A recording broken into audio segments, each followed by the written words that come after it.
Welcome to the Trash Cats Trash Cast. I'm Richard. I'm Steven, and today we're fighting ghosts and getting lost in the labyrinths.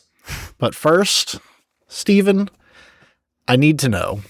It's been about a month since we recorded. It has. It's gone by fast. So I need to know. Skip 3 of those weeks. How was your last week? Oh man, I've had some shenanigans at play. So, my sister got married. Okay. I found Voldemort hiding in my closet. Okay. And I finally figured out how to get my old neighbor lady banned from Go-Go Grandparents. I'm sorry. What is Go-Go Grandparents? Okay, so since you asked, Go-Go Grandparents is like, and this is like what I picked up from her telling of it. I believe it is like a free Uber for old people, where they have like a call center and you call in and they'll help you get your ride to places like doctor appointments. Okay. So this lady, goddamn. So she needed to get, she's like 80, we've talked about her a few times. She's like 80 something. She has cancer. She weighs like 90 pounds. And she's given me fleas twice. And I don't want to go in her house anymore because of it. And her and her partner send me probably 50 plus communications a week at all hours of the day and night. I even buried their cat a couple weeks back or whatever, okay? Because they couldn't do it, not out of vengeance. Correct. Yeah. I didn't kill their cat. The cat had already died. Yeah. Sure. Whatever our audience needs to think, sure. She calls me the day before and says she finally got this doctor's appointment. And this has been like I helped get her connected with the Council of the Aging, no profit, so there's people checking on her now. But she still hasn't been able to get to these doctor's appointments. And because she didn't have insurance, we got her the fucking Medicare. She finally got reapproved. It's like been 9 months in the making. The night before the doctor's appointment, her partner texts me, "Hey, I know you work in the morning, but can you wait with my neighbor till her ride gets there tomorrow?" And I am instantly so stressed out because this lady cannot do stairs. She cannot walk. And my assumption would be she had medical transport. Okay? Uh-huh. So I'm finding out with a small window of time, this critical doctor's appointment she desperately needs to get to, she had no appropriate transportation. And I'm worried that if I would help her, like she is the definition of an old bat. She is kooky. She doesn't talk. She only screams. And when she's in pain, like walking, she shouts out loud the entire time to the point you can hear her from a block away. So I know she can't do these stairs and it's going to be a major fiasco. And I know with Medicare transportation, which is what I assumed at the time was going to be her ride, which I later find out it wasn't. Medicare transport is like pretty good a lot of times, but you might have to wait an hour. So I can't just sign up for that when I'm supposed to be at work with no notice. And I'm like pissed and I'm stressed and I don't want to get fleas from her either. So I tell her, "Hey, just wait for the ride. If the driver won't help you, like sit on your bench outside the door, she can get that far, and just call me if they won't help you get in their vehicle."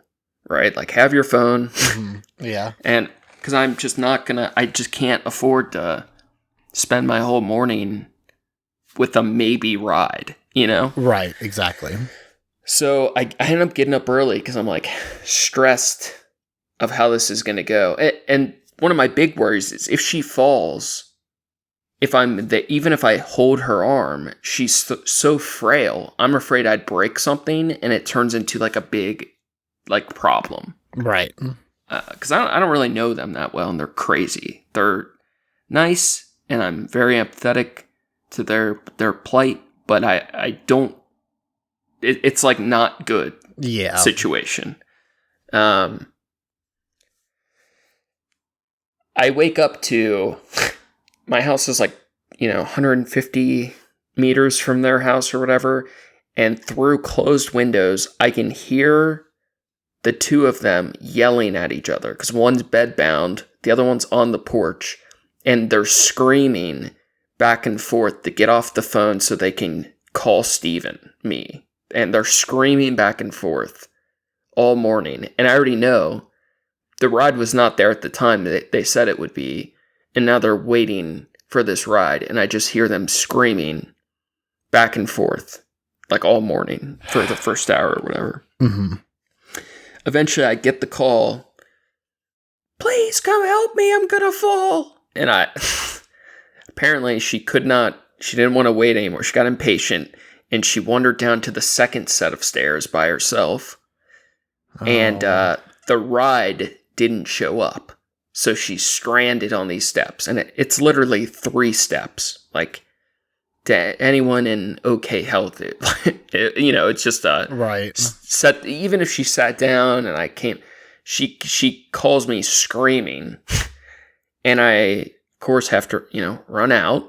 Mm-hmm, mm-hmm. And I'm like helping her keep steady. And she's like, I don't know when the ride's coming. And I'm like 30 minutes into my workday, like just clocked in. I'm like so stressed and like worried she's going to hurt herself.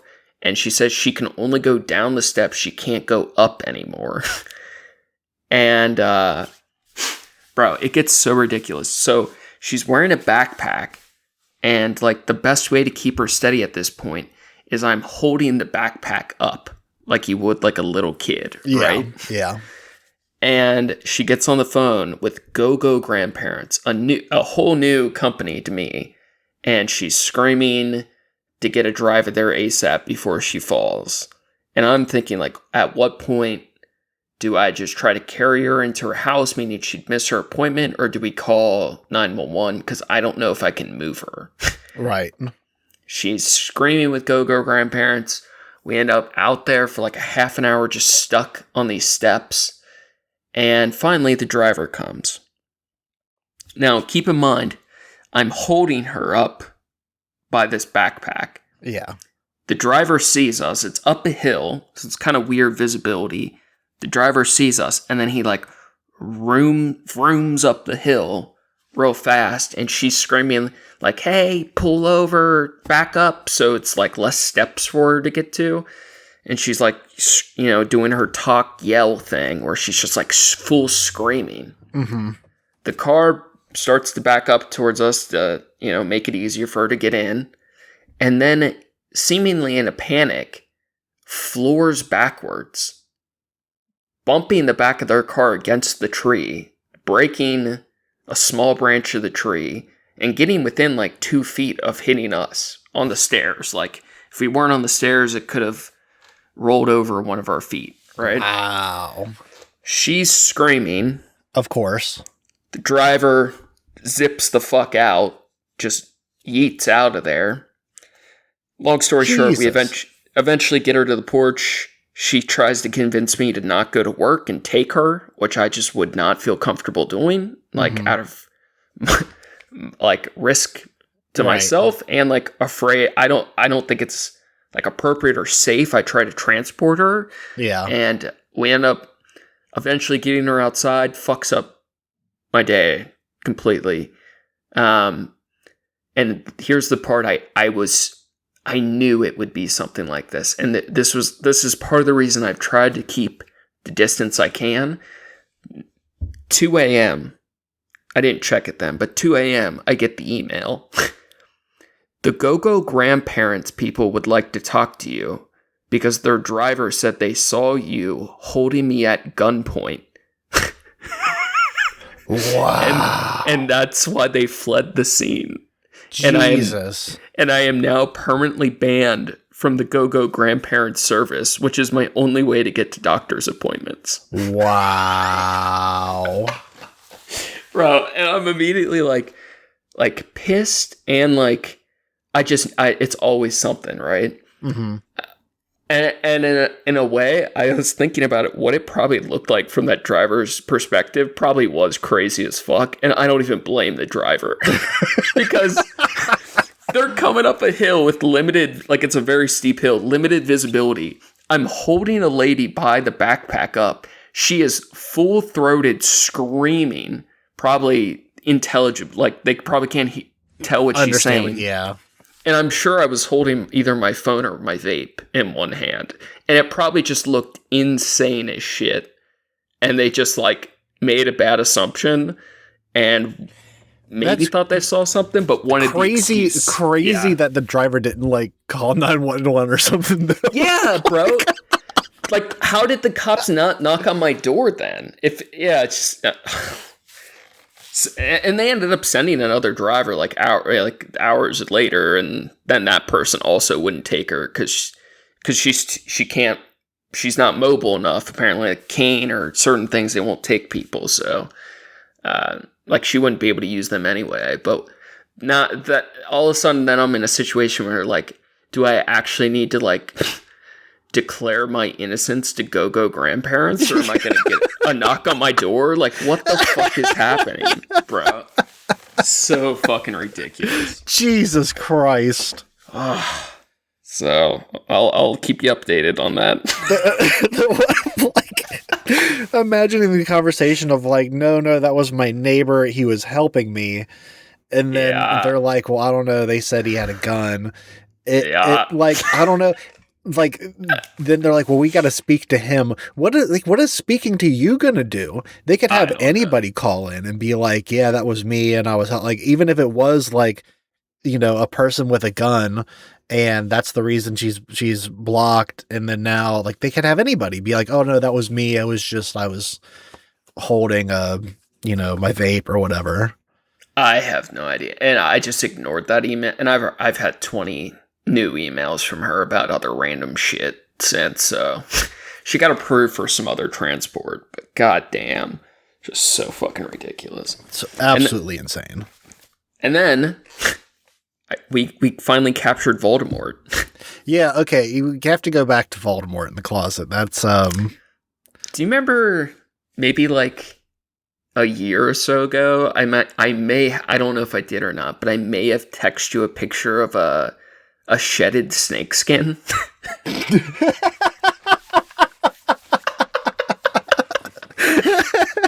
Is this ringing any bells by any chance? Here's the thing.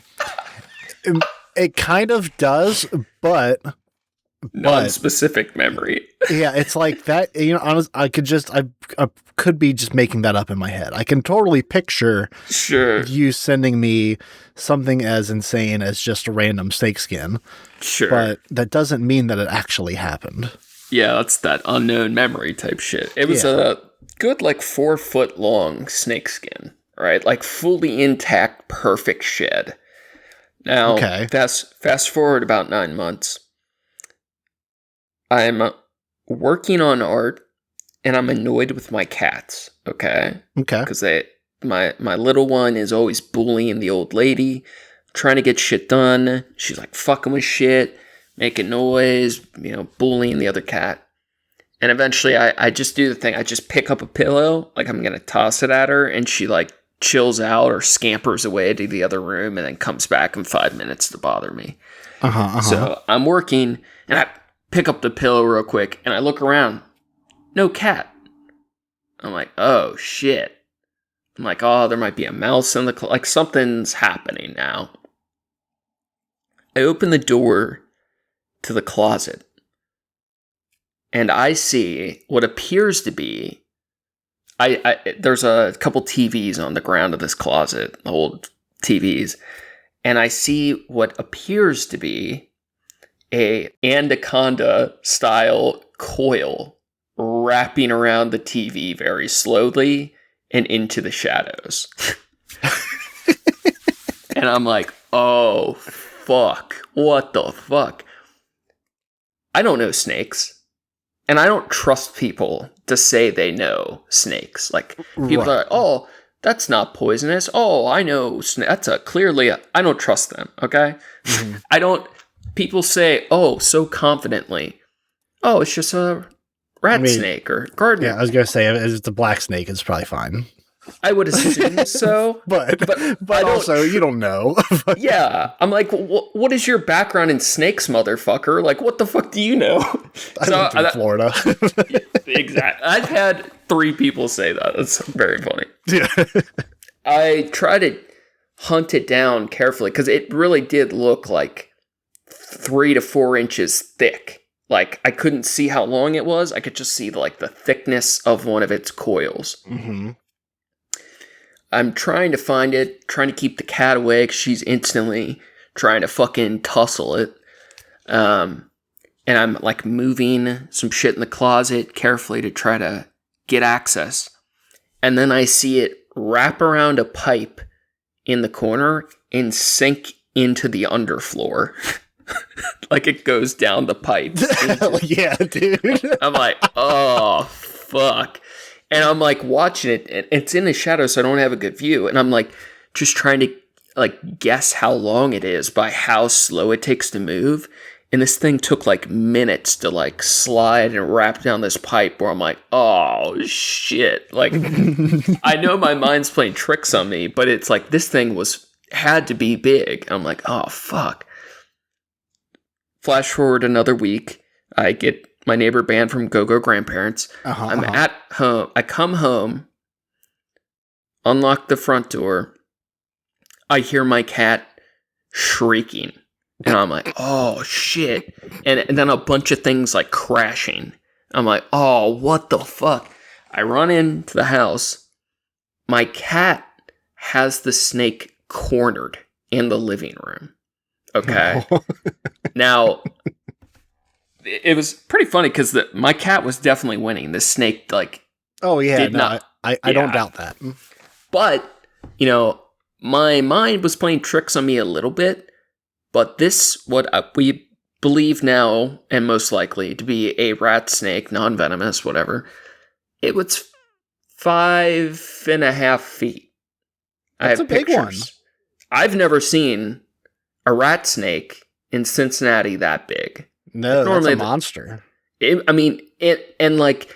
Most of the snake was very thin, but the center of its belly legitimately was about 3 inches thick. Where when I only saw that part of it coiling, it looked like it was going to be even bigger, right? Hey man, he's your pest control. Apparently he's eating good in your house. He's catching little mice. That my cat catches them now and again too, but apparently it's been doing some magic for us for the last year or 2. Yeah. I'm fighting with it because at this point I still don't know it's rat snake. I figure it is, but I'm not trying to get bit by unidentified snakes, okay, that are huge. So I am tussling it with a broom, but this thing's fast as fuck, and it whips around under the bathroom sink.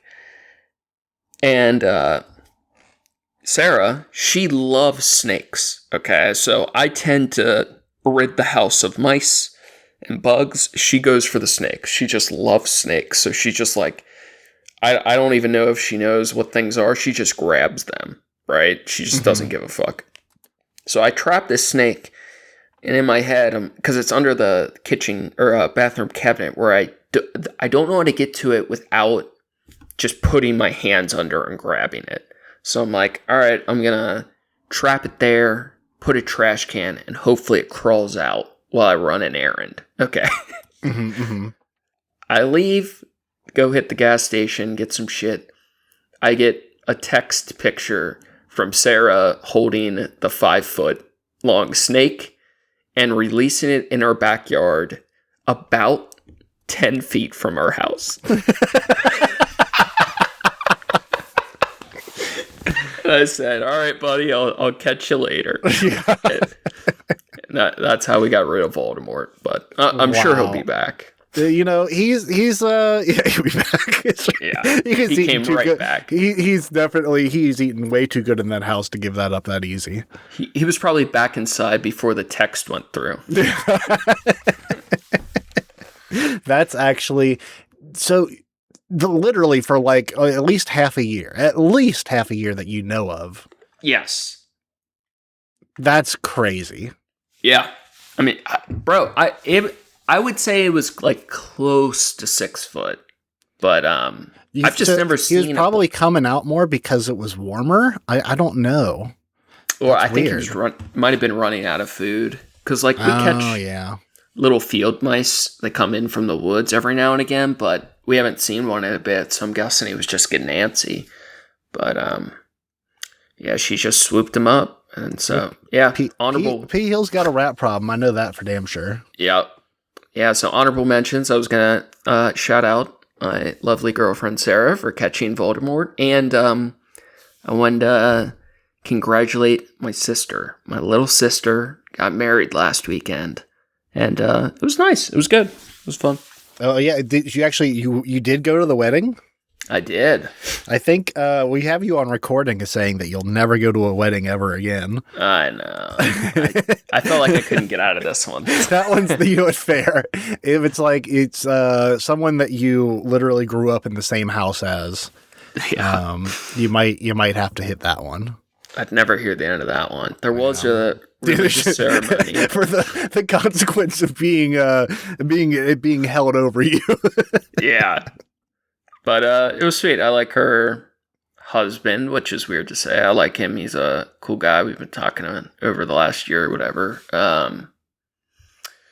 Saw some people, which is super stressful for me, but it went well. And yeah, they're on their honeymoon now, so it's kind of surreal. Yeah, what's funny is actually when I read your notes ahead of time just a little bit, I saw a band from Go-Go Grandparents, and I didn't know what that was either. Yeah. So I was like, oh no, was he banned from his own grandparents' house? That's funny. I was like, what happened this time? What happened now? All right, so my shit took forever. How was your week? Any honorable mentions? My week has been absolutely nothing but work. It's been fully, I'm working too much, and I know it's too much, not because my body's tired, which it is, and my mind's tired, and it also is, but because my cat is depressed.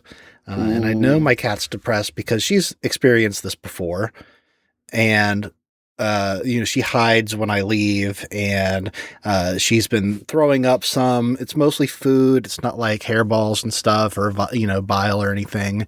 She's stressed because she misses Papa Bear. Yep, she's got that separation anxiety, and sucks, though. I do have the next 2 days off, and I'm going to spend it with her, and I'm going to be cleaning the house. Jeremy's just fine. He's been like trying to get more attention lately a little bit, but mostly he don't give a fuck. He's here for her. He's like happy I'm here because I can brush him, and then he's good. Doing his thing, chilling. Yeah. Besides that, we did get 2 of the foster cats adopted. Nice. So we got the one we were calling Esper. It was like the all black version of Jeremy. He got adopted. Great family. They're really cool. Charlie, the one that we had to have. Oh boy, I don't know. Oh yeah, we were talking about this before I left. So we had to get eye surgery for him. He had to have one of his eyes removed.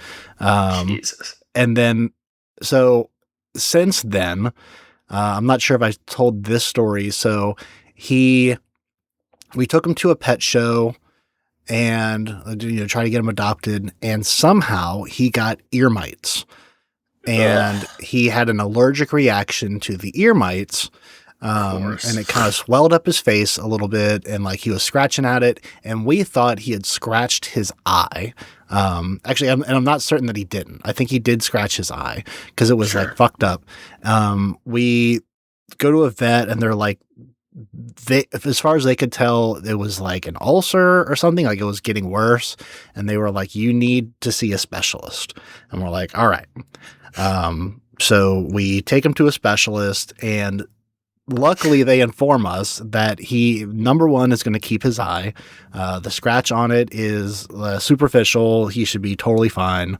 But what's actually happening is his eyelid is like pushing up into his eye and rolling back. So the hair on his eyelid is irritating his eye, which is why he's like getting scratches on it. Okay. So this happens when you have a cat that's got like the tomcat cheeks and then they get neutered. Sometimes that will happen where like they have all this extra tomcat cheeks. If you see like cats before they're male cats before they're neutered, they usually they start to grow like kind of wider cheeks out in the wild, which is how you can tell male cats from female cats typically just by looking at them. Okay. But if they're neutered before it happens, they never get them. And if they're neutered after the fact, it depends on how old they are. Sometimes they lose them. So if they're young and they're still juvenile, but they got them in, and you neuter them, they remove that, but there's still like flesh mass on their face and like their skin's adjusted to it. So sometimes that happens. So he does need to have surgery on his eyelid, which apparently is not, it sounded insane, but apparently it's not that uncommon. But while there, one of the vet techs at this like surgery place saw him and fell in love with him, and they're very excited to adopt him. So nice. It's does that mean they pay for the surgery? Yeah. So actually, I think we're getting the charity we work with is going to pay for it. Four Paws. Four Paws, One Heart, dude. They are. I don't know if it's actually a national thing. I think it's just like a local program, but I'm sure there's other instances of it. But oh my God, dude, they have been incredibly helpful. Whether it's just like a one-time vet visit for a feral cat that like seems to have some, just get them checked up, get their tests done before they can be adopted, or shit like the dental surgery for the other cats we had, and then this one with his like multiple eye issues. Like they've been really coming through for us. We're definitely going to be donating some money back to them because they've been super helpful. Very cool. And you know what? Honorable mention, shout out. I don't know. I'm not going to dox anybody with it, but like shout out to one of our regulars, fucking Beata. She's been taking incredible care of us. She keeps giving me cat food. She works with a dog rescue. They don't have enough space for cats because they have so many fucking dogs. So they're elitists. Yeah. They're racist against cats. They don't even like cats. Yeah. So she's like, but people donate like all this food, and whether it's like, stores or whatever, I don't know where the fuck she's getting it from, but like they get all these donations of food, and it's like high quality food. Like it's shit that I'm like, the shit she just donated to us, I opened up and was feeding it to some of the outside cats earlier this morning, and oh my God, like there was like chunks of chicken and tuna in like this gravy, and it looked like literally I've bought canned like chicken or tuna for myself that was like lower quality than this. Yeah, sure. I was like, in the it's like it didn't smell like cat food. It smelled like one of those Hormel fucking meat dishes, like the heat meat fuckers. It was like of that You're caliber. Sneaking bites, huh?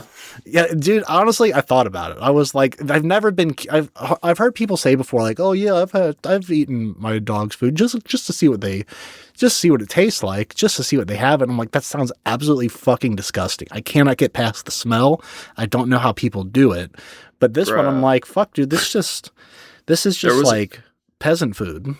There was a really, really fun era before the red pill stuff where things were more still gym bro-y, where guys in the gym world, body mod like areas online were trying to find the cheapest way I know what you're talking about. to get consistent protein. So there was a guy running a test of if he could just eat monkey chow.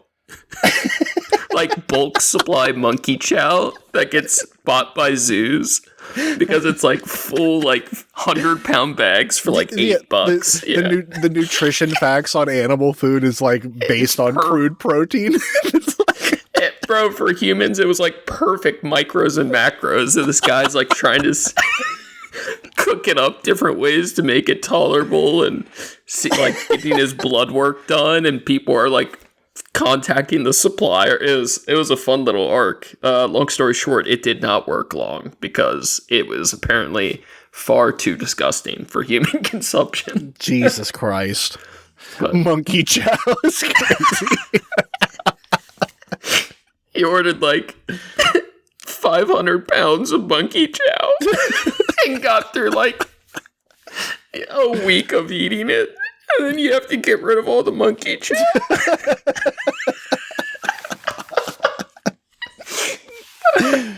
It's an asset now.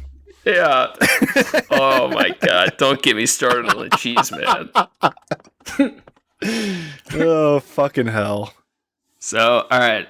What are we doing tonight? You got anything on your mind? I got a couple things we could fuck with. Yeah, I've got nothing. So I'm so glad that you've been like thinking and been processing things. I literally don't. You've been a little gopher. I've said this before, and I feel like I've meant it when I said it before, but there's no way I can describe to you the feeling in which the last, like, the month of May in its entirety, but especially the last 3 weeks, the last 3 weeks feels like half a year. Yeah. In my brain. I feel like I haven't had like a thought for myself, and I haven't had like time to do things besides like get up and go to work and then come home and like stretch the pain away and then go back to bed. I know like part of it is you're like a growing company in this transition period. Yeah. But I feel like this is like in your nature. And I feel like it would be good if there was a way to find a way to dial it back in the future. So my boss and I have talked about that, of where the part that we can't control is that we can, but like other people. Once we're like growing and stuff like that, it's like, oh, we have to adjust to this. So part of the thing that we're planning for next year is like, we're sticking with what we have. We don't have the infrastructure to grow more. We don't have the ability to take on more. We are already like, we can't handle what we're doing. We're stressing, and it's, we're heavily investing in more labor, and we're, barely scraping by. We're getting it done. It's just so much more work than it is probably worth. So,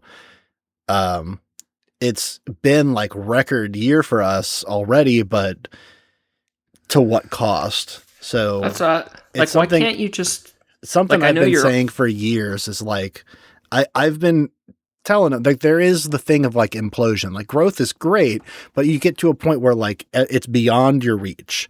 And then when you start losing your handle on it, then shit fucks up and it implodes. And I thought it was going to happen years ago. But we just kind of kept skating by with it and getting away with it. We got cocky, and we're now at the point where it's like, we need to take a year and like sit in what we have, spend the winter preparing for an achievable, measurable thing. And then we can be good. And then we'll all be mentally a little bit better, going, forward after that. So I don't know. We're working on it. We got plans. I'm trying to work on that for myself, of getting I'm already scheduling myself a vacation during the summer next year, something I haven't done since starting this job. So I want to go to Mackinac. Where the fuck's that? It's an island between the upper and lower peninsula, and they have fudge. Dude, you would hate it up there. You would love the fudge, but because because it's on an island, the only way to get there, there's a bridge I'm sorry. No, there's not a bridge to the island. The bridge is from back and forth. There is a what's it called? A ferry. You take a ferry over, and you cannot take cars on this ferry. There are no cars on the island. Okay. There are horses. Yeah, not good. It's a lot. Island. It's lots of horses and carriage houses and carriages, and if anything happens, fucker, you need to get to a hospital.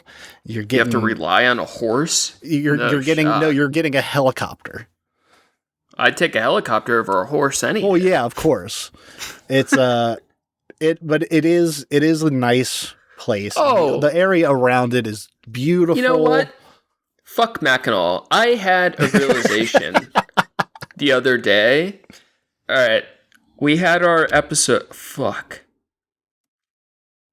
I think it was the Power Drunk Warlock one where we're talking about my gripes with D&D and the problems with horse hagglers. And well, editing that episode, you specifically said like, "Oh yeah, horse hagglers are part of the problem." You know, identified it with me. By the end of editing that episode, it clicked. Everything clicked. You love horse haggler. You are the horse haggler. You know, sometimes it's fun. Yeah, you can't deny it. You're a horse haggler at heart. You know, I think I do approach D&D sometimes from it depends on the week I'm having and it depends on the mood I'm in, where sometimes it's like I want to roll dice and do actions. I want to do things. I want to progress the storyline. You want to haggle over horses. Sometimes I want to haggle over horses. Sometimes I just want to make goofs. Yeah. And even at the expense. Well, here's the thing. I think there's a difference, and I'm not saying you're wrong, but I do want to clarify a distinction. Okay. There's a difference between people that there's the old long running joke of you want to keep your players busy for the next 20 minutes. Just put a door in front of them and they'll they'll panic and not know how to should we use mage hand on it? Should we maybe we should blow it up. I'm going to cast detect thoughts on the door. I'm going to do all these things. Just go open the fucking door. It's right. Did you even check to see if it was locked? There's goofy shit like that. And it's it's very real. And my other, not the small one that we're in together, the other campaign, is often like that. And it's I got to a point where I can't stand that. It's there's a door. Okay, cool. I'm going to go open the door. Oh, wait. Don't. What if it's a mimic? What if it's and it's then we'll find out and then we'll attack it and I'll take damage and it's fine. And it's the story progresses. Versus the situation where Keith creates a random NPC who just happens to work at the horse stable and tells us a price for horses. And then, you know what? I'm going to fuck with Keith and see what I can get away with and then make everybody chuckle a little bit. That's fun. That's funny. That's different. It's not well, let me metagame the shit out of this. It's let me make some goofs and see if he'll make a trade or make Keith talk in a character voice for longer. That when you put it that way, it is kind of funny. But I fucking got you. I think one day you'll realize it's the same thing. I don't think it is, and you know what? Maybe you're right. Maybe one day I will come to that realization, but I think that you're wrong. Maybe. All right, I got a handful of things. You want to try juggling some shit? Yeah. All right. I haven't fleshed this out, and the first example I'm going to give initially started this way also. I'm sorry, wait, before you get too deep into this. Yeah. I just thought of an analogy. Do it. To a blind man, dirt and glitter are the same thing. That's a pretty good analogy. Right? Where'd that come from? That just came from, what's going on? It's boring or something boring versus something fun. And it's to a blind man, it's the same thing. That's a good one. There you go. Put that in your pocket.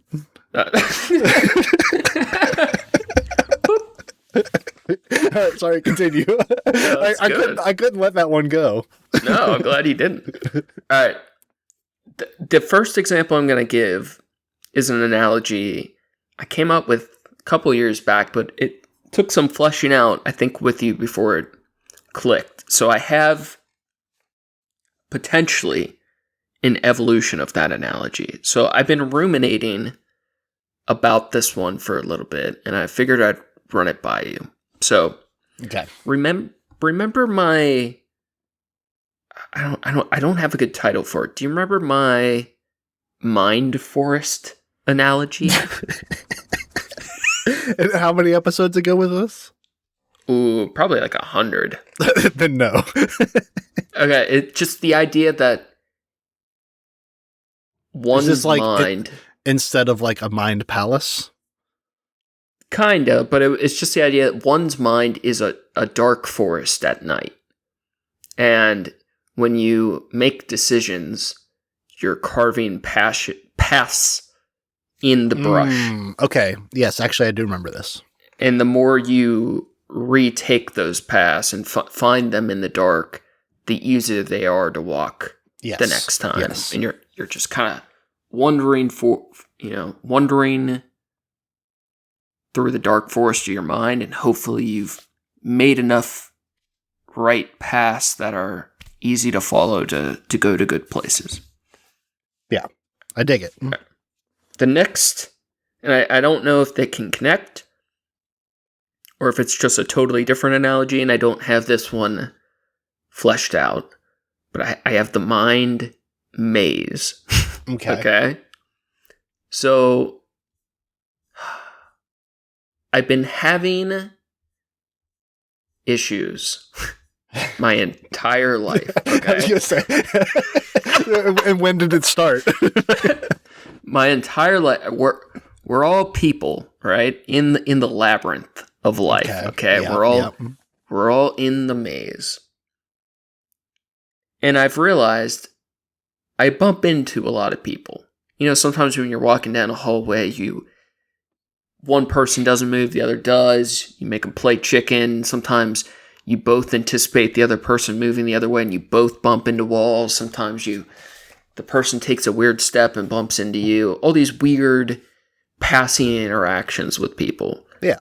A lot of times you just walk on by, but sometimes there's even weird reasons for that when you walk by and nothing happens. Mm-hmm. So I've had this thought that I find myself bumping into a lot of people, even if it's just those small in-passing conflicts, or like people I don't know well.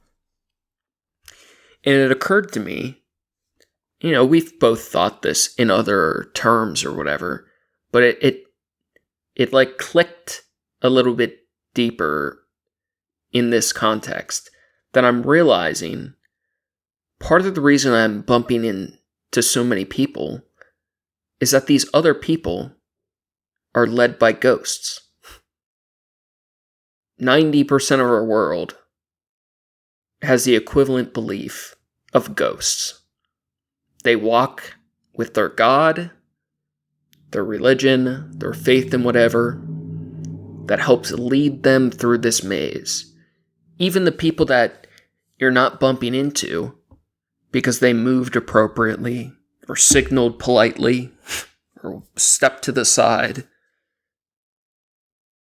they still are 70 to 90% of the time, those decisions are influenced by their own personal ghost that they walk with through the maze. And I'm finding myself bumping into all these people. I'm thinking, how do I walk through a maze and avoid bumping into people as often when they're all led by ghosts? Mm-hmm. And I think it's impossible. Does it do anything for you? Like, I'm trying to think, like, most people, if they're not afflicted, you can navigate that decision of how to walk interpersonally. But when someone's led by ghosts, you have no way to anticipate, avoid, or like confront or whatever. There's so often going to be an issue when other people are led by something else. Let me give my response and turn a real life experience of mine into part of this analogy. Patience. Fuck I think that. It's whether you like it or not. What are you just waiting in the corner for everyone to pass? No, not in the corner. Hear me out. Okay. I got places to go. A lot of the time in the last month that I've been working, I've been at the zoo. And, whatever you think of zoos, whatever, they've been getting record number, like, attendance of, guests to the zoo this year. That actually makes sense because people are becoming more sadistic and zoos are just animal prisons. So. There you go. Yeah. So this has never been, like, even when there were like not as many people there in previous years, it doesn't matter if it's a slow day or a busy day, but it has been busier. So I just been running into it more and more. There is something that happens to people at a zoo, and I'm sure in many other places, where they are just fully, like, unaware of the space in which they take up individually and as a group. They don't seem to understand the direction in which they're going or why. They are meandering.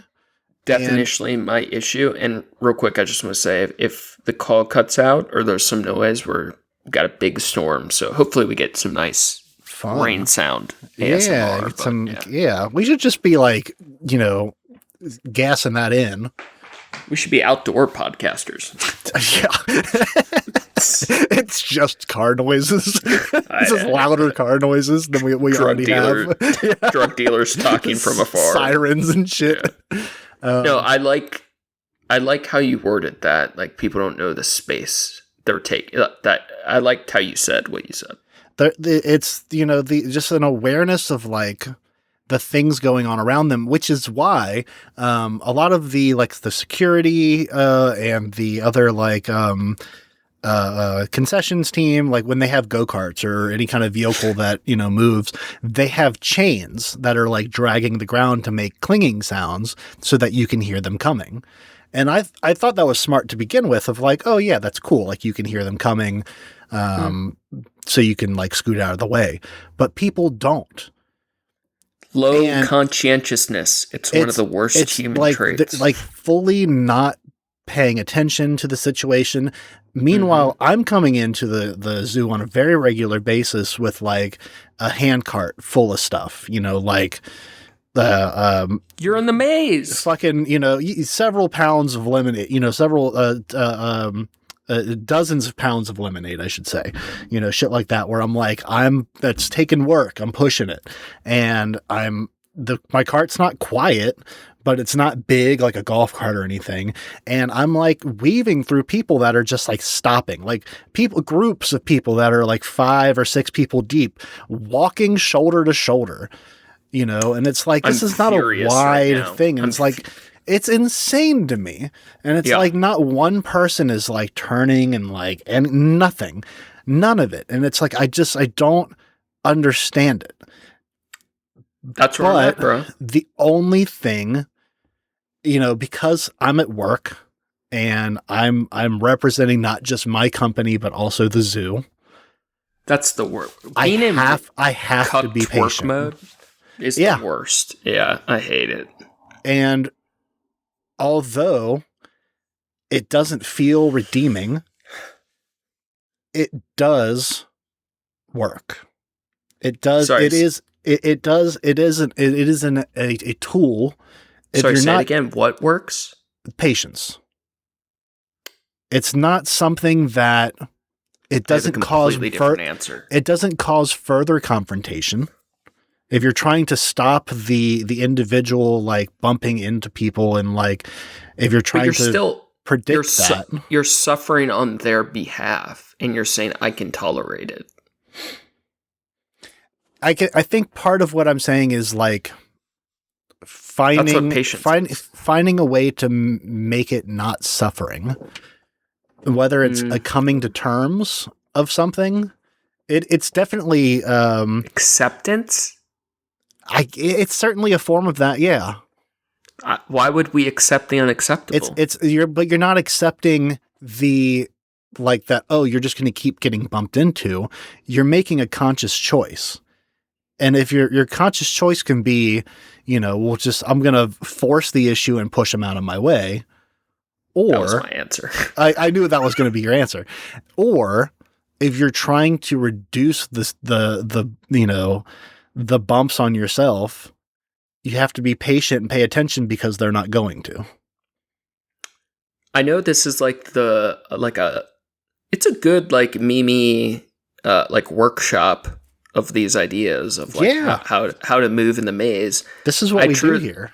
It is. I don't understand the thinking, the patient's mindset, and the willingness to accept things we find not only wrong but disgusting. Mm-hmm. I can't do it. I don't want to do it, but is more accurate. I mean, I get you. I don't want to do that either, but there's also the thing of like, why not become the Minotaur? Because I'm going to push past, some people, and then I'm going to run into like the very next encounter is more people doing the same thing. We can tank them. And that's the thing is like, rather than, I don't, at the end of the day, that sounds more tiring to me than just slowing down my gait a little bit and waiting for an opportunity to go around. I think there's truth to what you're saying. And I do think it might be more tiring. It might be more damaging, but I feel like it's right. And that's where like, that's a you problem.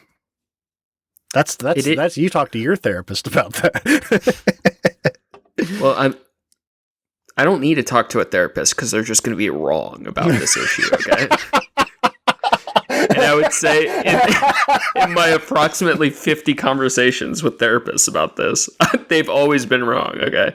I understand. There is like, there almost has to be like a willingness to tank that damage to be right. Like, how many people will I run over to be right? And so you consider infinite. You consider the damage and the consequences of tanking it less harmful than the quote thinking unquote about it after the quote unquote suffering that you endure by being patient. I think so. And if I'm like 100% honest, I do more of the patient stuff than I'd like. And I'm sure you act that way in public because that's a societal thing. But if what I'm hearing is correct, you're saying it bothers me. Yes, that's not how you want to be. And that I get. Always. Yeah. I honestly, at a certain point, I get that. I've been on record as saying that there are many times when I'm in the car, and I see someone doing the dumbest shit I've ever seen in my entire life, and I feel like every week it's a new thing that's just like, wow. That was, I don't know why you thought that was okay. Or like, it's like, it's incredible nobody died when you just did that. Or that was like, I'll be in a lane and like I can tell like, you know, exit lane's coming up next to me, and I know this fucker over here is going to try to get over. They're going to wait until the last minute after 5 goddamn exit only signs before they try to get over into my lane, and they're going to like try to jump in front of me. Sure. And every time it happens, and I honest to God, it's the reason I shouldn't be carrying a fucking gun in my car, is because I, in that moment, have never wanted to shoot at somebody more than that moment. Like, I don't think I'm just going to blow your fucking tires out. I'm going to try to, and if I hit something else, I don't feel bad. It is insane. You should not be on the road. You don't deserve to drive with the rest of us. And honestly, when I say the rest of us, I mostly just mean me, because I feel like everyone else is terrible at driving. One of my fear and loathing mantras is the "he who makes a beast of himself gets rid of the pain of being a man," and I really like that. Even if it is, it is good. It is so good. Like I don't know.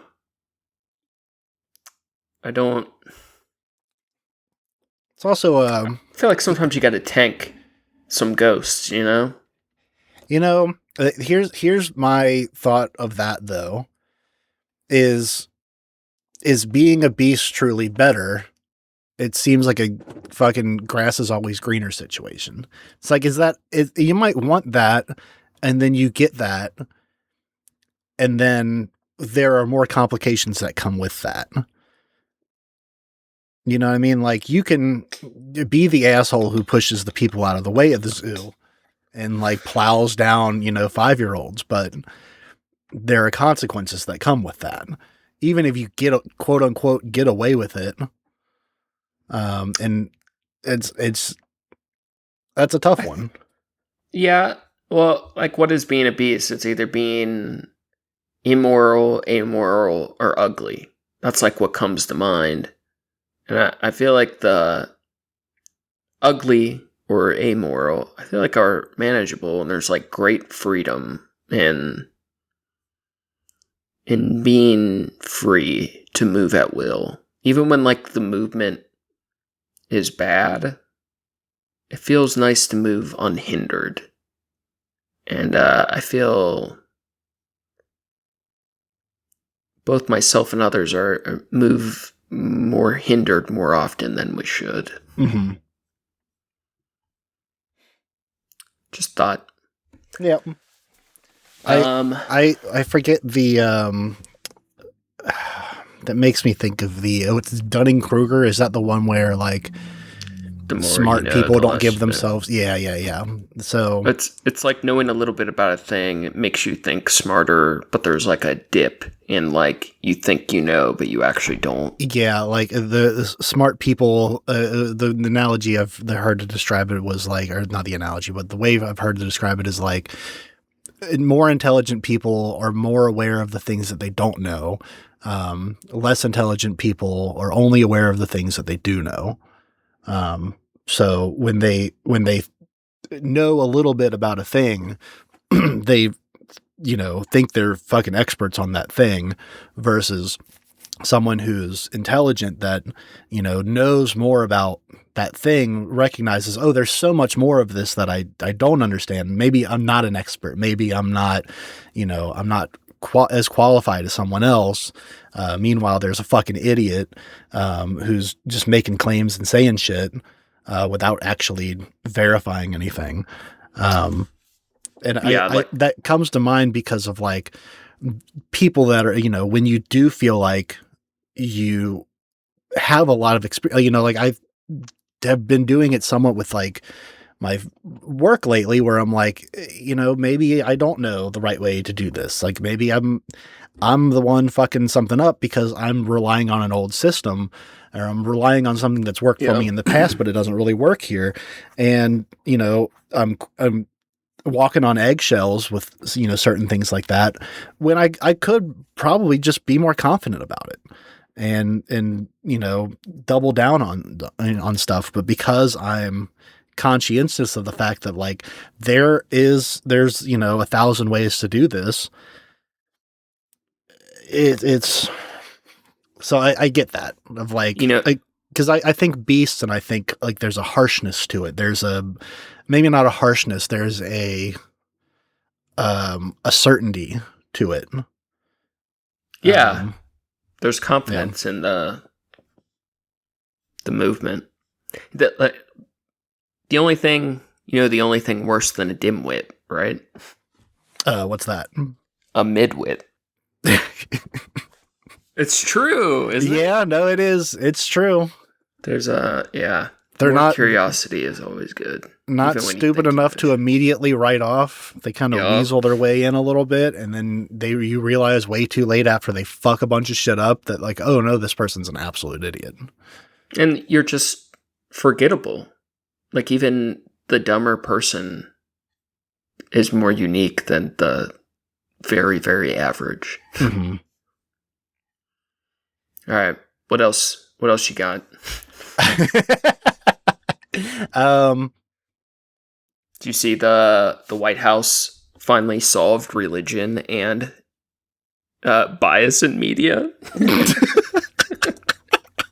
Do you see our new government upgrade patch fix no, religion and media? I'm proudly part of the the work fog that I've been in has also kept me clear of mind of all that's going on. I know there is a UFC fight on the White House lawn. Oh yeah, that was some Freedom real fucking 250. true President Gamacho shit.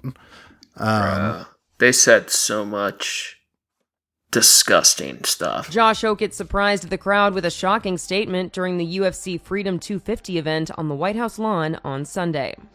After Okett won his bout against fellow heavyweight Derek Lewis, he said this during his post-match interview with Joe Rogan. Michelle Obama is a man! Am I right, America? Some in the crowd could be heard laughing, while others seemed shocked. Rogan did not address the comments, saying only, "Ladies and gentlemen, Josh Okett." The event was a $60 million made-for-TV spectacle sparked by a suggestion from President Donald Trump and executed by his friend, UFC CEO Dana White. Full... Oh man, I want to dabble in politics, but I don't want to go too far today. Yeah, that's fair. But the two patches our government uploaded this week were solving religion and solving media bias. They got that IRS thing going, gonna give money to all the people. Oh man. Well, the religion thing. The U.S. military dropped 180 religions from the Pentagon's approved list of faiths.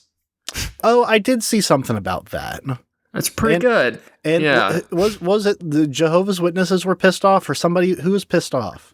Mormons I forget. Or something. A bunch of the funny part. So there's only in the military. There used to be all these religions, and one of the 200 some was like other, and there you could have on your dog tags like codes for like it was part of who you were in the military is the freedom to choose your religion. That has now been compressed because the government solved religion.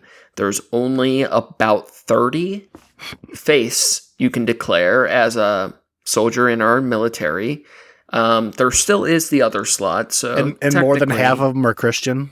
27 various denominations. Yeah, 27 of the 30 some are Christian.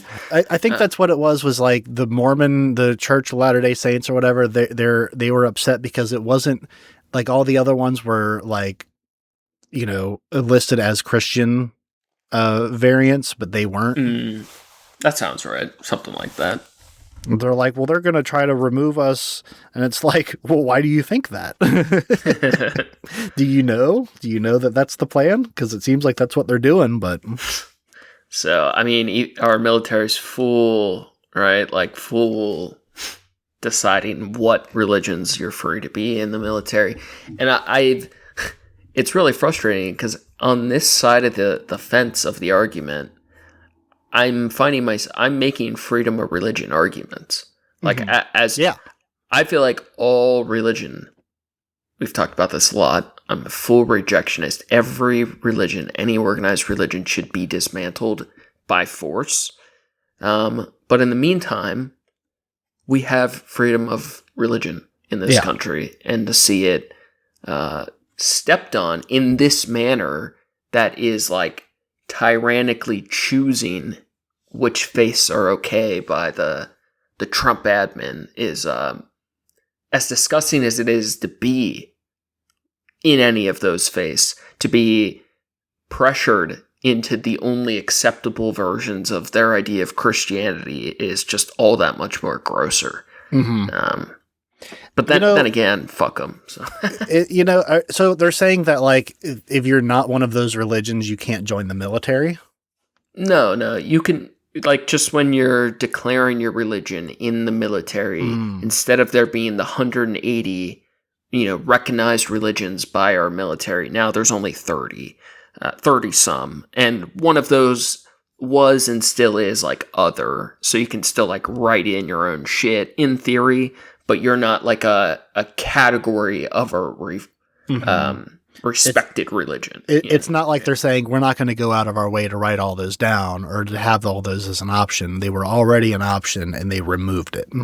Correct. And and part of there are details downstream from that. Like they won't have what was the easiest example was like if you're dying, like they would have like lists of like your religion and like pastors they could reach out in your faith that work with the military for certain situations. So now all of that is gone from those religions removed. The whole idea, the thing the military wrote up on military.com or whatever it is, or fucking Pentagon, whatever they're using, was that it's like to streamline things. And there's some logic to that. I think it's funny. Costs. Yeah, I was going to say, I feel like the company... It's a business that deals literally in death, and when there are people that have their, we're going to say freedom of religion to they have different rights and things that they want and expect upon their death. That seems like that's like the number one place that should be mindful of, and historically by law had to be. Yeah. And now that is, the military's willingness to even recognize a lot of people's religion, it keeps getting smaller, right? Like, do you think in any way, I feel like here's what I'm thinking. That I was trying at first I started to think like, well, that's not a good way to like get more people to sign up for the military. No, it's pissed off a lot of soldiers. But it's also, I'm sure, not a bad way to get certain galvanize the Christian nationalist type. Yeah. So for sure. Then you have an army that is more dominantly Christian nationalists. Sure, that. It seems pretty clear is like Hegseth's goal with these type of moves. What a piece of trash that deserves to swallow his own teeth. Absolutely. Keep in mind, we've killed well over 4,000 Iranians, much more, most likely. And here's my big political prediction. Have you seen the leaked Iranian truce plans between the U.S. and Iran? No. There's a big one that got released yesterday or today. It's like 14 points, and there's been multiple versions. The last one supposedly is legit, but like these things keep changing. There's a truce, there's a peace deal, there's not. They won't call it a war, but they refer to it as war, right? Yeah. The crazy part is we went into this jointly with Israel, who has completely different goals than we do at this point. And we're trying to make a deal, parts of the deal where, Iran couldn't have nuclear weapons, but we were going to pay them in reparations for all the people and infrastructure we've fucking murdered. Something to the tune of $300 billion. Oh, good. And they would be able to toll the strait. All these things, it's very likely, like, whatever got leaked today isn't going to be the final deal. But my prediction, and it is looking increasingly likely, is that Trump's legacy will be to be remembered as the worst deal maker the country of the United States has ever seen. Oh, for sure. This deal with Iran is going to be so much worse than people think. They have us so fucked up right now. It is going to be a full American defeat by the end of this.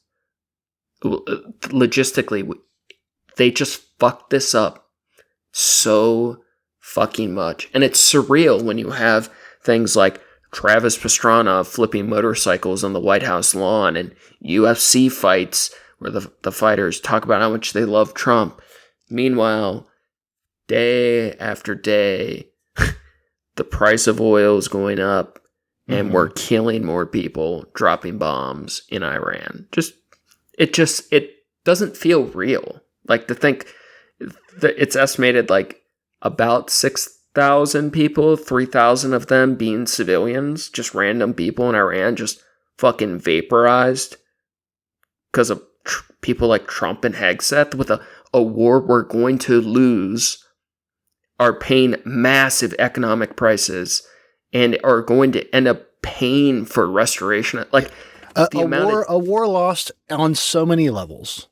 And the biggest problem is the things in these deals Israel is not going to agree to. Israel is in a prolonged to-the-death conflict with Iran, and for good reasons. Like, from their point of view, why would they stop fighting Iran? Yeah. These groups of people, their biggest goals in life are essentially to eliminate each other. And we're trying to make a truce deal while our partner we started the war with wants to keep going. It's a preposterous situation that it is just going to go so badly. And the idea that if we have to pay them billions of dollars of reparations for this, to a country that now will have solidified its spot on the world stage as a budding superpower. Now all these countries will have to make deals for the Strait because they have this pressure point they can just push very easily that puts pressure on the rest of the world's economic system, and everyone just watch the U.S. fold to them. That's what, or we drop nukes. I mean, those are the two futures. And I saw something recently that I don't remember who said it, but it was the idea of like Iran is realized now they don't need nukes. They have the resource that everyone wants. Yeah. And it was always a bargaining chip. Like, yeah. But think if we pay them out reparations to the country that is the biggest Jesus Christ, I can never say it, state-sponsored funder of terrorism. Yeah. Like, all the money, I'm sure, of course they're going to rebuild shit, but I mean, we're also funding the people that are attacking people all over the world, and it's just so many levels of fucked. But we're watching these fucking UFC fight on the White House front lawn while we're just vaporizing people over nothing, like over not even a good excuse of a thing. Like, all the faults of Iraq and Iran and all these other dumb, stupid battles, at least there was some sense of why it was happening. Mm-hmm. And this is just nonsense. Just meaningless. No reason it was needed to happen. It's just that's just crazy. That's just the cost of freedom, Stephen. I know. So not only did the U.S. military fix religion, guess what else the Trump admin fixed this week? Oh boy, what did they fix now? Media bias. Did you really not see this? The White House website, and they put out a big announcement and we've talked about it before, how crazy the White House website is now. But now the White House website hosts part of the site to a page about media bias. and it's all the misleading, biased, and exposed media offenders of the week, where they list the media sources that are no longer trustworthy for the American people. It's whitehouse.gov/media bias. It's the most blatant propaganda. I mean, it's every time I think, wow, this is the most blatant propaganda shit I've ever seen, they come out with something worse. CNN exposed stamped on it now. When you refresh, you get different people. They put our boys, David Pakman and Brian Tyler Cohen, they put a little profile page on each of them. They'd say the offense and then the truth. And it's all Trump's point of view of why they're liars. Key points and sources to it all. There's an offender hall of shame that has the Washington Post, CBS News, CNN, MSNBC, and a list of, it's like hundreds of other news sites and reporters. And it's just so gross. And it's so blatantly authoritarian to go to your country's website and see which media they call liars and frauds. And it's just so wild, man. It's like, it's full internet troll shit. Yes, yeah. And that's how it's been, I mean, forever. But but it just keeps escalating. Like when you see the combination of, I love when they fucking drag up my street. I love it. In the same week we're vaporizing people getting fucked on world trade deals, oil, gas is through the roof, and the White House is releasing the media offenders of the week and which news sites are propaganda or not on our country's website. It's just the combination of things. It's just so dystopian. Yeah, that's what a bummer. Yeah, so I mean, like both BTC, Pakman, who these days I like BTC more than Pakman. Pakman's been slipping, but I've had my gripes with both of them over the years, but directionally, I'd say they're doing good things, and honestly, them being on the site has kind of acted as like a sort of promotion to them overall. But for most people, it probably is hurting them a bit. But I just imagine as like an independent reporter to see your government declare you as untrustworthy and enemies against the American government. It's just, what a surreal experience that has to be. Yeah, that is it's upsetting is the word that I'm just like, I don't. It's like North Korean. It truly is. It's very much just like, we're like a fusion of Russia, so blatantly North Korean like light. Yeah, and I think the part that makes it so upsetting is because you absolutely know that no one who voted for him is going like, hey, actually that's fucked up. Like, it's one thing to be like, we disagree with that. It's another thing to be like, these people are fully untrustworthy and you can't, like, it's unsafe. Look at the it's American people. Yeah, it's fully that are looking at the propaganda and being like, yep, this is right. This is what it is. And it's like, how, Steven, I'm supposed to be having a nice day off tomorrow, and now you've got me all wild up and stressed out. Well, part of what's been happening in my head is I've been watching, I wanted to talk about art, but I'm having a little trouble tying it in lately. I did finish a piece that I like a lot. It makes me sad, but it feels right. I've been really slow working on stuff, but I've been trying every day. But one of the shows I've been watching in the background working on art, this is my only way to dovetail these things together at all, is I've been watching The Man in the High Castle. Are you familiar? Okay. I am familiar. That's is it the one about Hitler? Kinda, yeah. It's actually just such a good premise. The whole show, it was one of the first Amazon original shows that they made, but it's based off, I don't know if it's a series or just one novel, but it's based off a fairly popular novel. And it is one of the best premises for a book or a series. The idea is just America lost World War II, basically. And the United States is divided between a shared ownership between the New Reich, the America's Nazi part of the country, and the Japanese Empire. And then there's like a no man's land, Wild West, that's not either side. But there's some twists and turns in it, but the premise is like told from everyone's side, both from the people in the modern Reich, in the Japanese Empire, and then like the rebellion factions trying to reclaim some sort of control or place in the world.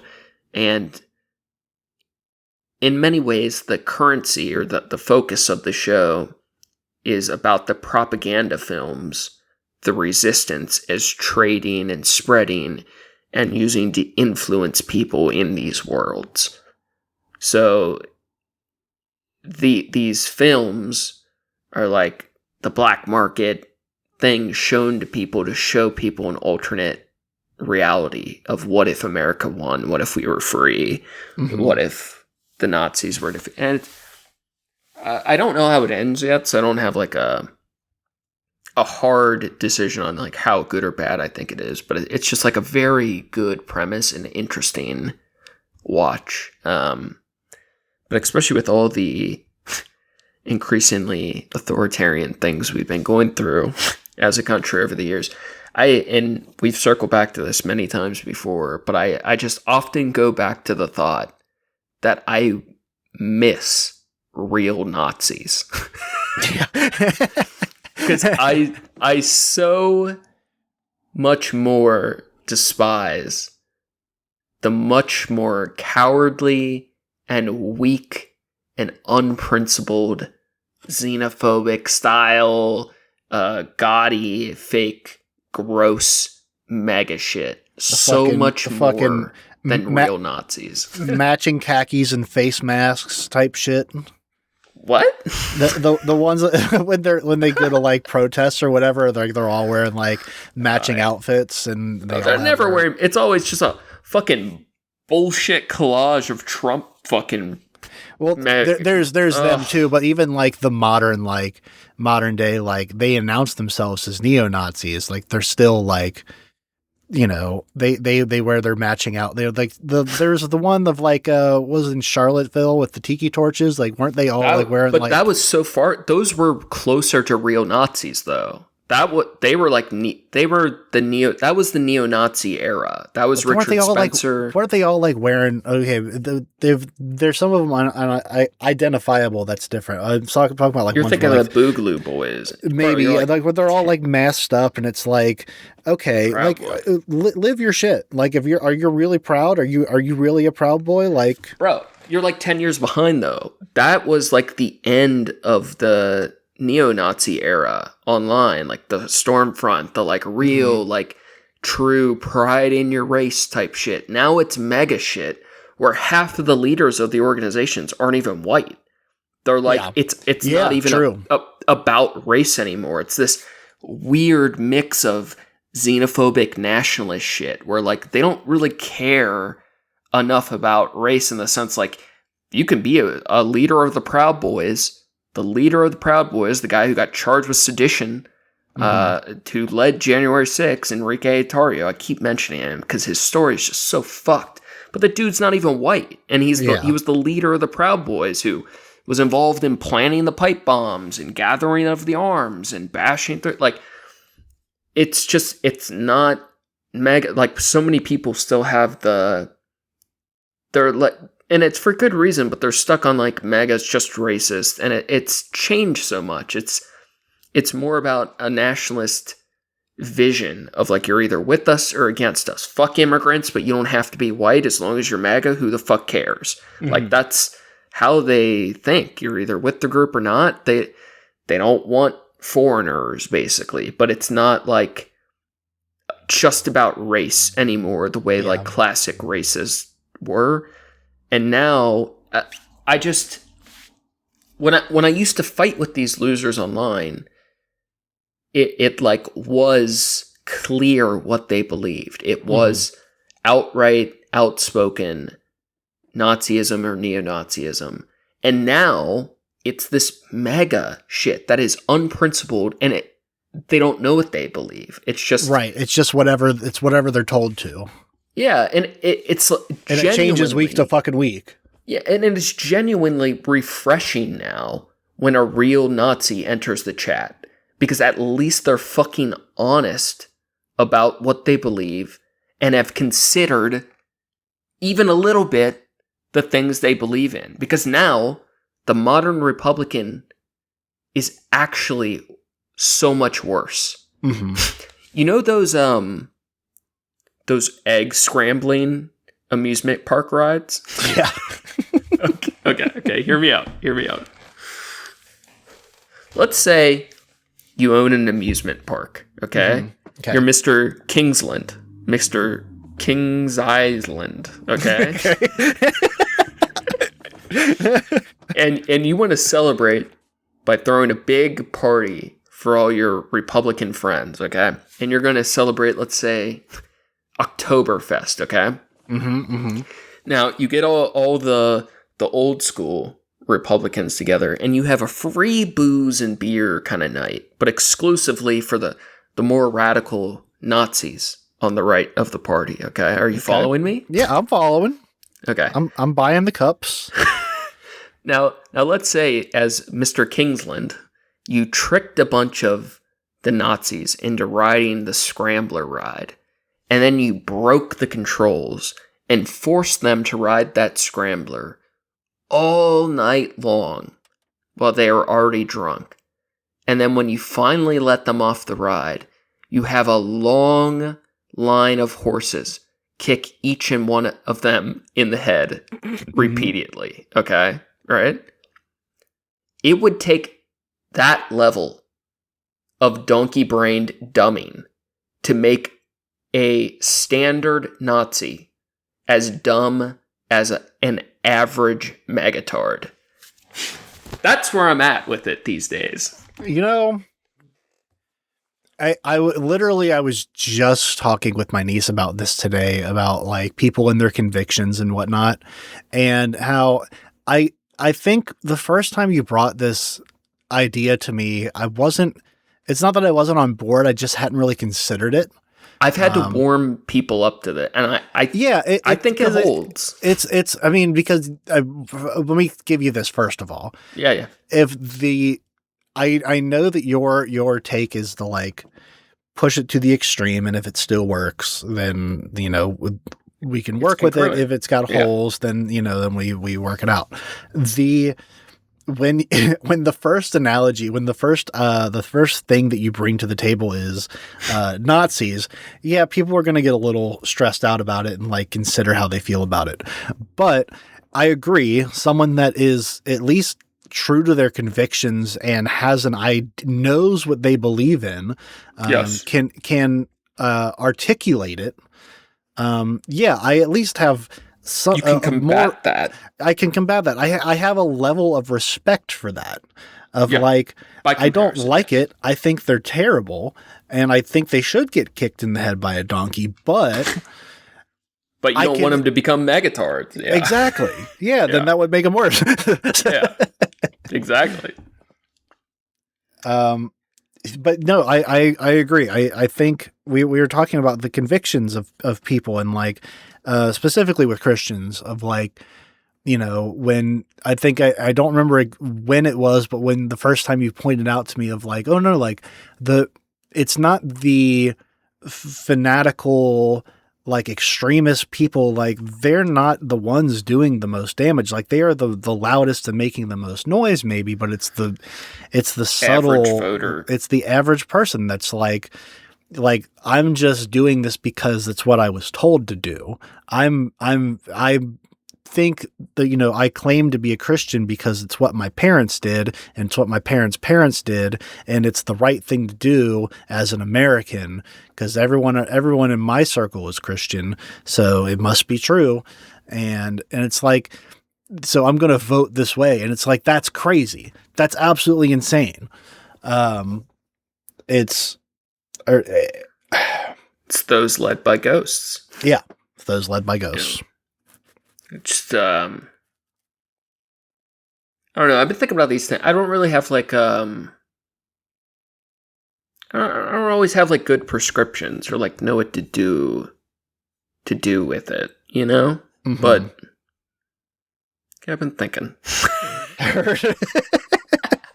That's always the worst part. Is like, man, I get down this fucking rabbit hole of like, and there's, I think we've had this conversation before where like the more we think about the ways that we want to fix certain things, the more we start to realize that what we're describing is fascism in a different way. And it's like, but it's not fascism if I'm right though. It's like, yeah.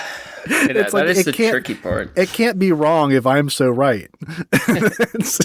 Well, I feel like we're watching.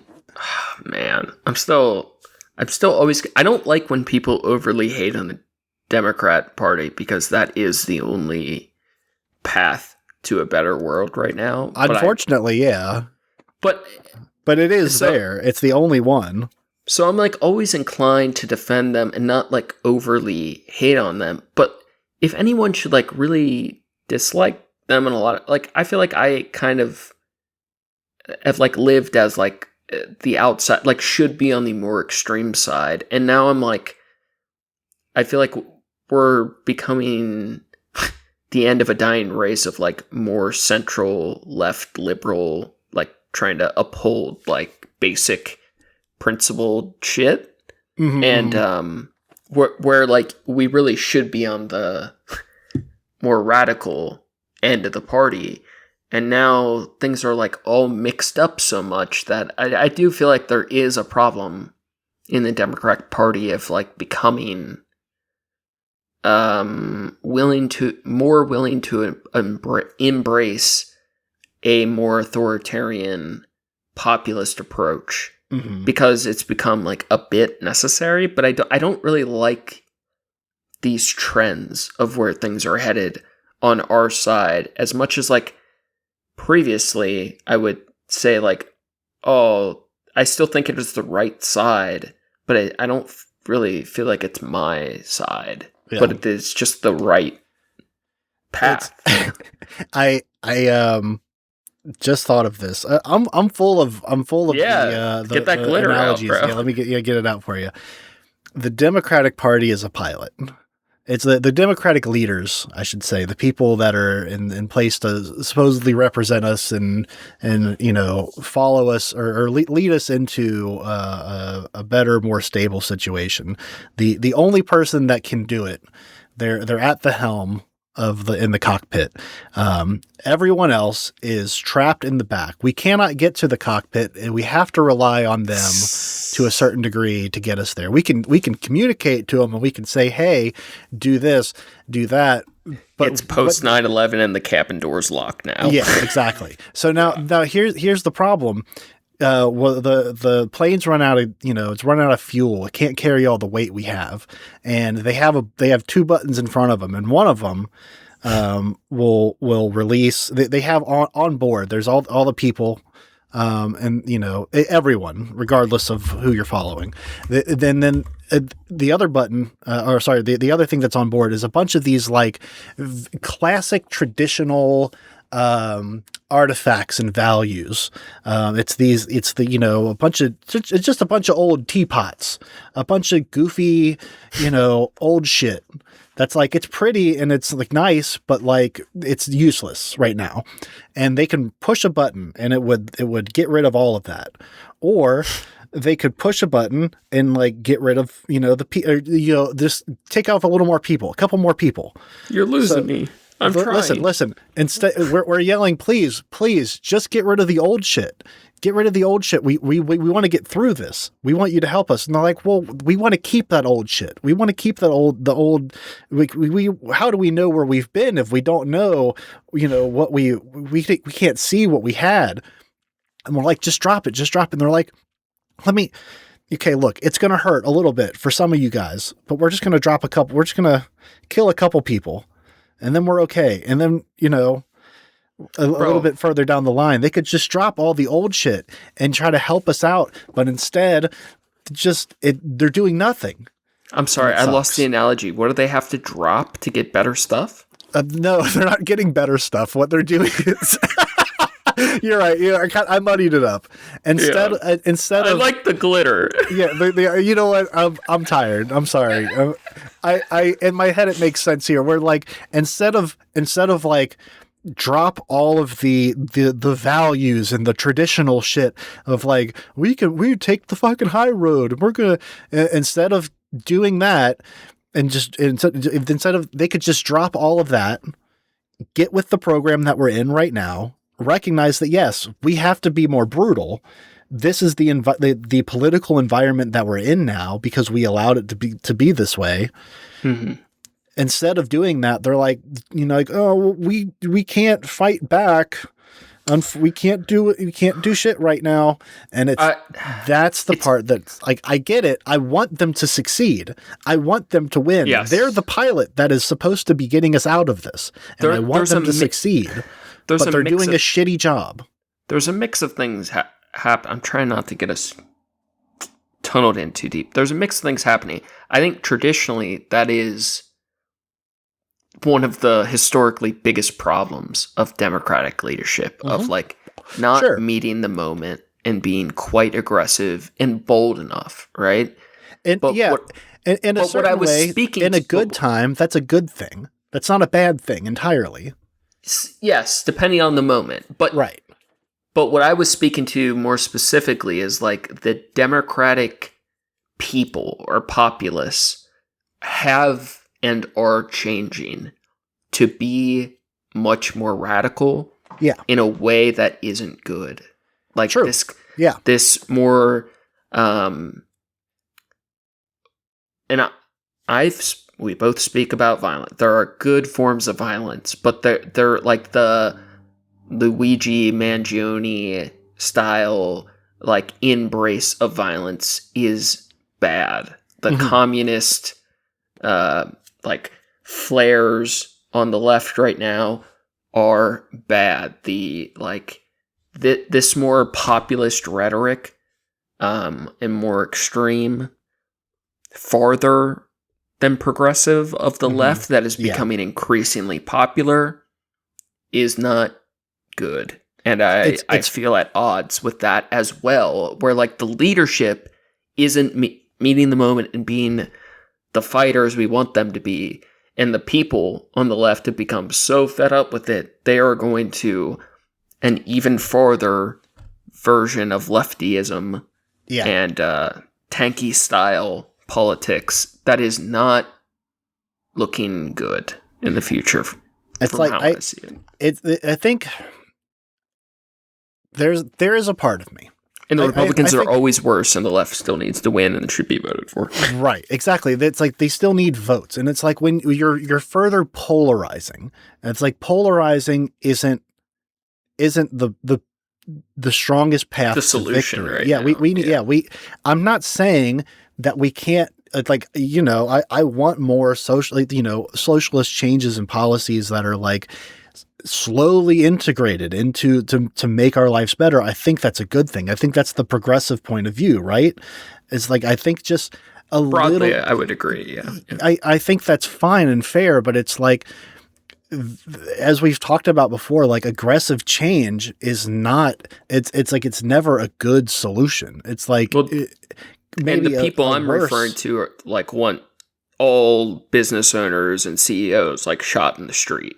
Right. Right. It's like, and they're proudly declaring that like the full anti-capitalist version of the far left is becoming more popular. It's not the same problem as MAGA, but I don't like that that's like where the party is leaning a bit, while the leadership is still not meeting the moment and being aggressive enough. There's like this, it's like a bad juxtaposition of like frustrated people overextending what leadership is willing to represent. I mean, it's part of the reason Trump won in 24 was and Republicans are always worse. So.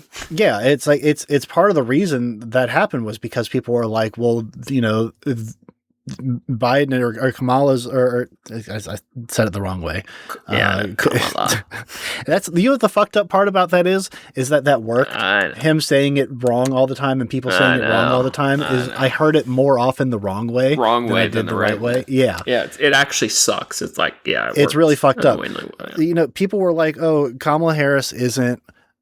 She's a centrist and she's not actually going to like give us what we want, so I'm not going to bother. She's just voting. As bad as the Republicans. Yeah, and it's like that's so fucked and so wrong. And it's like, you know what? Was I like super excited for her? No, but it's better. It's like when the other option is so clearly stating the things that he's going to do and how fucked up it is. Yep. How do you not go like, well, I got to at least prevent that from happening? But I feel like if we talk to more and more people in our cohort or like in our like age group or in our socioeconomic status, I feel like more and more people we know like agree with that type of thinking. Mm-hmm. Like I feel like I'm well, then there's less people I'm like cool with that way, but I feel like I'm seeing that way more. Yeah. In people that are quote unquote similar to me. And, you know, that Don't is... you? Oh, like, for sure. For sure. Yeah, like, No Kink stuff was, like, prime time for it. Especially with, like, that should have been... And it still was good, like, overall. But it did not have a stated goal. Like, it should have. Yeah, exactly. And I feel like I just saw so much dumb shit, like, loudly and proudly. And it for me, it was just as much of a bummer as it was like cool to see that more people publicly united for a protest of fuck Trump than any other protest in history, in U.S. history. But with bad messaging and not good goals. Exactly. Like, yeah. Fuck? Like it could have been so much more powerful. It could have been so much more pivotal to people. It truly is the thing that kind of makes me the most mad of like, it's, like you said, it's not the leadership I want, but unfortunately it's the leadership we need to choose. We have, it's what we have.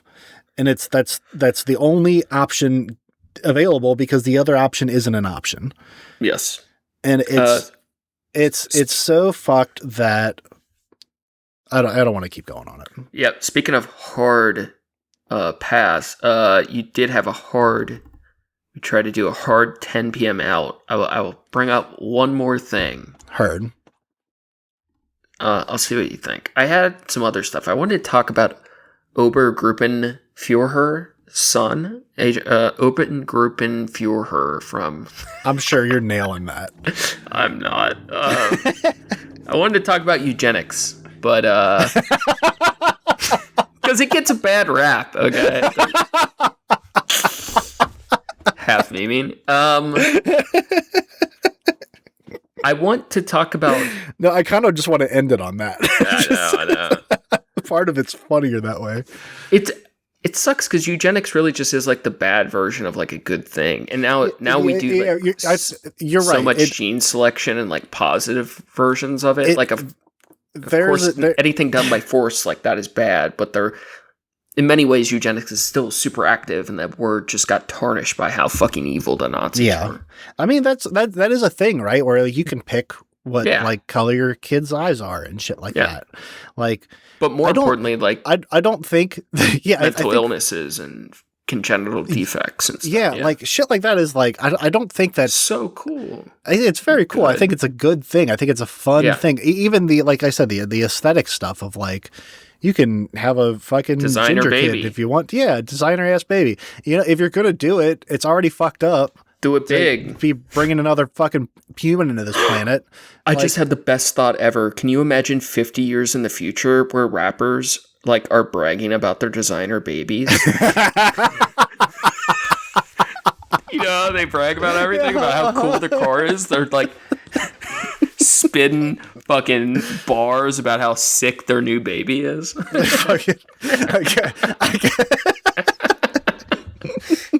I want that future. Fucking designer Chinese baby with the natural red hair and blue eyes. The last thing I was going to bring up is I've noticed a trend, and I think some of it's me, some of it's the environment we're in, and some of it's definitely you too, but I probably take more of the brunt, is I feel like we've become less art focused over the years. Oh, of course. But we still always dig in.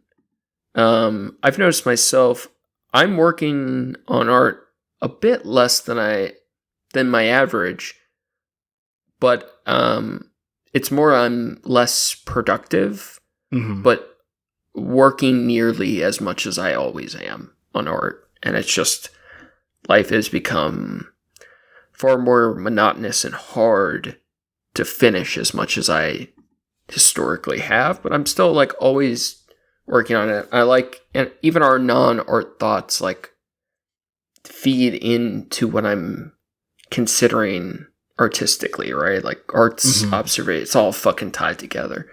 I'd like to try to find ways to get it in more, but I've been struggling with it for a little while. I'm curious what your thoughts are before we go. I have immediate thoughts on that. One of the things is, since we did last record, I don't remember which episode it was part of, but us arguing about it was the Warlocks episode. That was a good episode. I talked to my therapist about it because we were just talking about, like, you know, get him on the show. Yeah, dude, I would fucking love that. He sounds like he could be open to it. I mean, he'd be getting paid. He'd be our first paid guest. If he wasn't my therapist, it would be exactly. We're gonna record this one. And we're gonna record this session. I'll pay you double. And what is Michigan? Michigan is a 1 or 2 party consent state. It's a 2-party. I thought Yeah, I know. That would be fucking so crazy. That'd be sick as fuck. But we were talking about like hobbies and stuff, and like things that I can do in my off time to make it beneficial and to like try to. Michigan is a 1-party consent state. Is it really? I think. Everything's fucking AI on Google now. It's I'll dig more. I believe it is. Heard. Which means he doesn't know he's on the podcast, but he's on the podcast. He's still getting paid for it. So just to record, we have to record at 3:00 on a Wednesday. I can make that happen. How does he know that am I just? Oh, also, my friend Steven's going to sit in for this one. I'll feed you my lines, and then when we edit, I'll put a different filter on your voice when I'm talking. It'll be super chaotic and not good. Impractical Joker style, you're in my ear. And I'm also speaking for myself. It's crazy. Tell about the mind maze. He's going to have me committed. Yeah, tell him about the mind maze. Talk about eugenics. Ask him what he thinks about eugenics. Anyways, I told him, like, I do actively appreciate your bullying of me to do more things with art, because you really are I think I described you to him as like, you've been my champion of that, of like, I want you to be doing something more with that. I want you to make something with that. Yeah. And I appreciate that. I do. it is a slight burden that I have to feel when I don't make something, but that's that means it's effective. So I do want to set aside more time this off season to that, and the goal I set with him in my head of like, I don't know what that means. I don't know what that looks like exactly. But I want to have that idea in my head by October of like what I'm going to, effectively be, creating or crafting, not crafting, but like something that like we can have, a chill sesh like we used to, and, kind of art sesh about shit. Soft deadlines like that are really good too. Yeah, it's something that gives me an idea of like, okay, I need to come up with things and then commit to a thing, and I can do that. I'm very for and excited for what you just said. You might be just about to connect it, but I'm also thinking of like ways to try to make the podcast more art centric. Yeah, of course. You have like, I don't know how to inject it in without like, I don't really like focusing on the art. Like we've tried writing stuff. Like I feel like it's okay, but like I don't really love focusing on the artist story because most artist story are kind of fucking lame. And I was gonna say, yeah, we can do what we used to do and just talk out how shitty we think an artist is. I know, but an otherwise popular artist is. I think it's kind of not exactly what both of us want. And even like honorable mentioning artists on a podcast is like, it's like talking about how cool a thing is, but not being able to taste it type of thing. Yeah, true. Where I want more like things we can debate or discuss with art. And I don't know, like, we often find those things, but I'm trying to find ways to like make it more structured or like natural to come into more often, because politics just fucking sucks and I'm sick of talking about it. But I look forward to not caring about voting again, and it's just like it demands being talked about because it is important, but I want to focus on the things that we care about more, not that the other things we don't care about, but that aren't like our passion things. Yeah. Just a thought. I don't know if anything comes to mind or just something we can both think about. Heard. Yeah. Well, I have 2 full days to think about it. Yeah, fuck yeah, man. Enjoy the rest. Don't think for at least the first 24 hours. Yeah. The brain off. Yeah. Just clean apartment and do laundry. Fuck, eat, smoke, sleep. Yeah. I think that's all the podcasting energy I have in me tonight. Yep, let's do it. I gotta pee. Thanks again for listening, everybody. Thank you to Approaching Human for the use of his music. You can find his work on SoundCloud at Approaching-Human. Thanks, John. Make sure to check out the show page at Trash Cats Trashcast on Instagram for news and art from the show. Check out Facebook for the memes. For the memes, if you're super bored, you can check out My Trash Yard on Instagram at SkyZX. Got some... We're experimenting, guys, but we got new stuff on the way. Hopefully some cool big projects down the line. And appreciate you guys sticking around. It's been very cool. Hope everybody has a good night and is well. Heard. Drink your milk and smoke your cigarettes and dip your cigarette in the milk. I was about to say Oreo cookie. It's the best when you put out a cigarette in a drink that has color. Like where you get to see the effect the cigarette had on your liquid. Milk's perfect for it. Nothing better than putting a cigarette out in a glass of milk. And a nice lukewarm glass of milk. Yeah, that's the best, man. And a Valium? Don't get me started. I know, man. That's going to be all for us today. Stay classy, eat trashy. Go fast, eat trash.